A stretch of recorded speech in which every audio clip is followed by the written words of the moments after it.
3 conseils de Marie, mère de Jésus, pour réussir.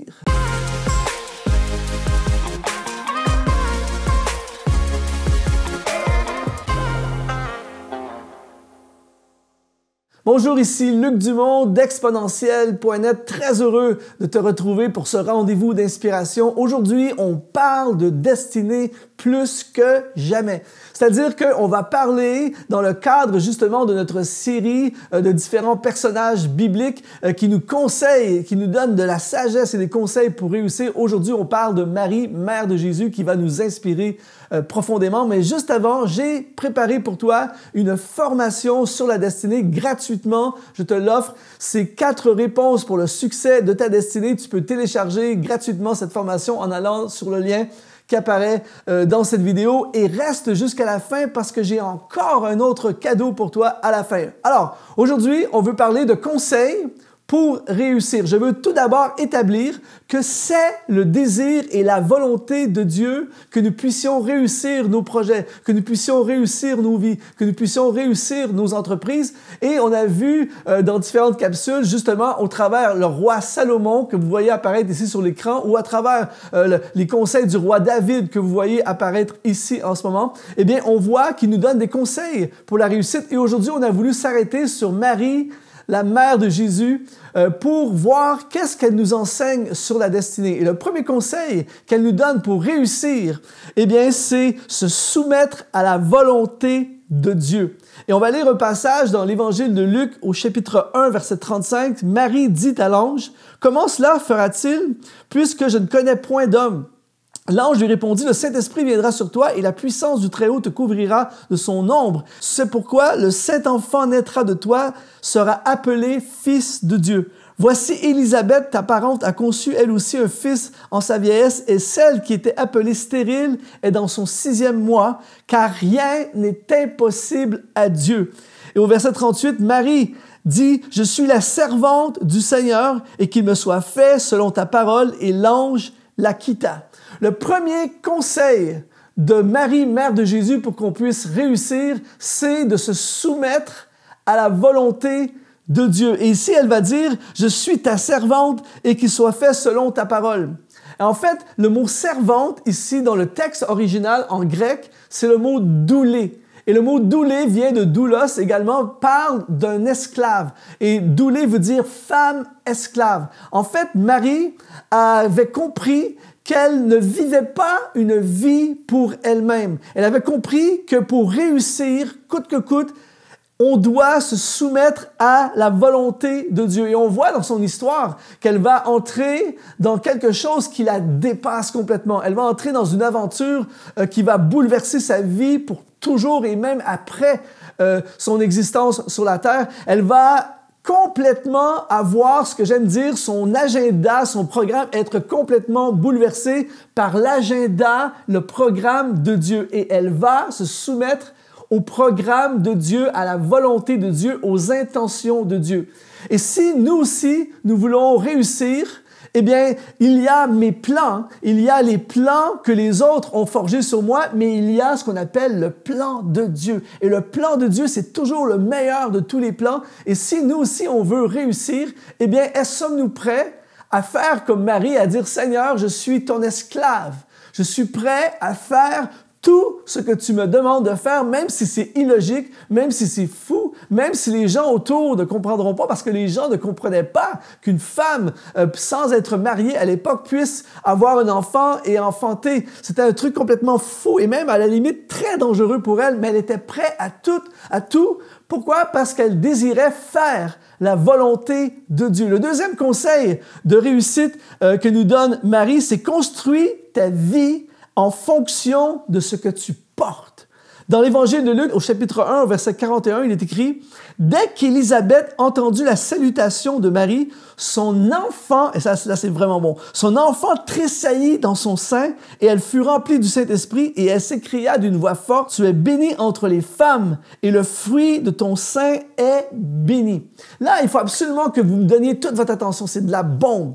En fait, Marie, qui est enceinte de Jésus, qui est enceinte du destin de l'humanité, elle porte à l'intérieur d'elle le destin de l'humanité, elle va se connecter avec une femme qui a vécu un miracle, c'est-à-dire Élisabeth, qui devait être stérile, mais qui va finalement, de façon miraculeuse, car tout est possible à Dieu, va être enceinte de Jean-Baptiste, qui va être celui qui va ouvrir le chemin à Jésus. Donc, les deux femmes portent en elles des destinées.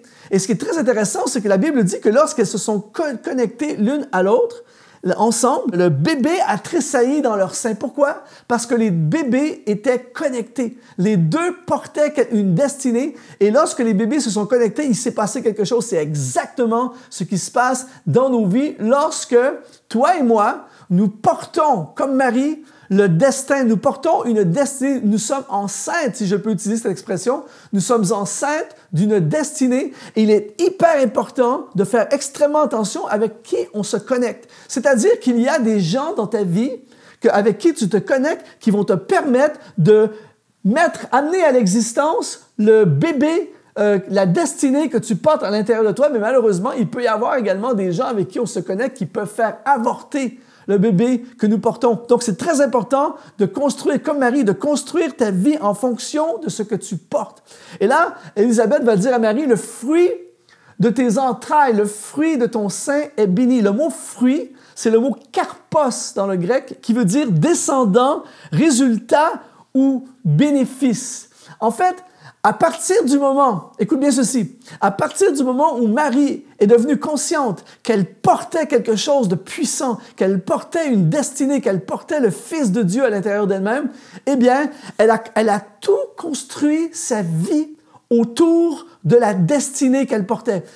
Elle n'a pas vécu en fonction de la popularité, elle n'a pas vécu en fonction de la tendance populaire, elle n'a pas vécu en fonction de plaire à tout le monde et d'être acceptée de tous. Au contraire, il a fallu qu'elle s'exile, il a fallu qu'elle protège cet enfant, il a fallu qu'elle a pris des risques sociaux absolument dangereux. Même, il a fallu qu'elle ait une foi énorme parce que si l'ange ne parle pas à Joseph, son futur mari, eh bien, il ne va pas la marier et là, elle va se retrouver dans des problèmes très, très graves. Mais elle savait qu'elle portait une destinée, donc elle a construit sa vie en fonction de ce qu'elle portait. Et si tu veux, toi aussi, réussir, eh bien, tu dois construire une vie en fonction de ce qui est en toi, en fonction de l'appel qui est sur ta vie, en fonction de la destinée que Dieu a placée en toi. Donc, chacun d'entre nous, on porte à l'intérieur de nous des projets, des entreprises, des ministères, des doctorats, des diplômes, des solutions. On porte en nous le destin que Dieu a placé. Alors, aujourd'hui, si tu veux réussir, aligne ta vie avec ce que tu portes à l'intérieur de toi et non avec ce que les gens veulent que tu deviennes et que tu sois. Et tout à coup, quand tu alignes ta vie avec ce que tu portes à l'intérieur de toi, tu étudies dans le domaine de ce que tu portes, tu te formes dans le domaine de ce que tu portes, tu construis ta vie en fonction de ce que tu portes, eh bien, tu entres sur la route de la réussite. Le troisième conseil que va nous donner Marie, c'est « donne ton problème à Jésus ». Dans l'Évangile de Jean, au chapitre 2, au verset 1, il est écrit « 3 jours après, il y a eu les noces de Cana en Galilée et la mère de Jésus était là. Et Jésus fut aussi invité aux noces avec ses disciples, le vin ayant manqué.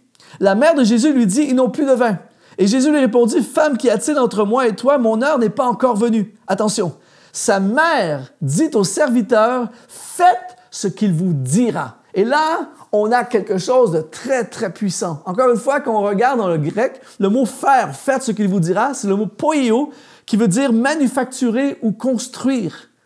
Faites, construisez, manufacturez ce qu'il vous dira. Et « dire », c'est le mot grec, le mot « lego » qui veut dire « commander ». En d'autres mots, ce que Marie dit aux serviteurs qui sont là, devant une situation impossible, c'est-à-dire il n'y a plus de vin, il manque de vin, il y a plein d'invités, elle leur dit « construisez ou manufacturez ce qu'il vous commande ». Et là, c'est un truc impossible. Mais regardez bien au verset 6. « Or, il y avait là 6 vases de pierre destinés aux purifications des Juifs et contenant chacun 2 ou 3 mesures. Jésus leur dit, remplissez d'eau ces vases, et ils les remplirent jusqu'au bord. Et puisez maintenant, leur dit-il, et portez-en l'ordonnateur du repas. Et ils en portèrent, et quand l'ordonnateur du repas eut goûté l'eau changée en vin, là, il va se passer ce qu'on appelle l'impossible qui devient possible. Comment ça va se passer? Eh bien, Marie a simplement donné un conseil absolument extraordinaire. Elle a amené le problème à Jésus et une fois qu'elle a amené le problème à Jésus, elle leur dit « Faites exactement ce que Jésus va dire. » Et la route du miracle, pour que les choses impossibles deviennent possibles, il n'a pas fallu qu'ils soient là en attendant que l'eau soit changée en vin. Ils ont suivi les instructions de Jésus. Le problème a été apporté à Jésus, ils ont suivi les instructions de Jésus et bang, le miracle a pris place. C'est exactement ce qui peut arriver dans ta vie et dans ma vie.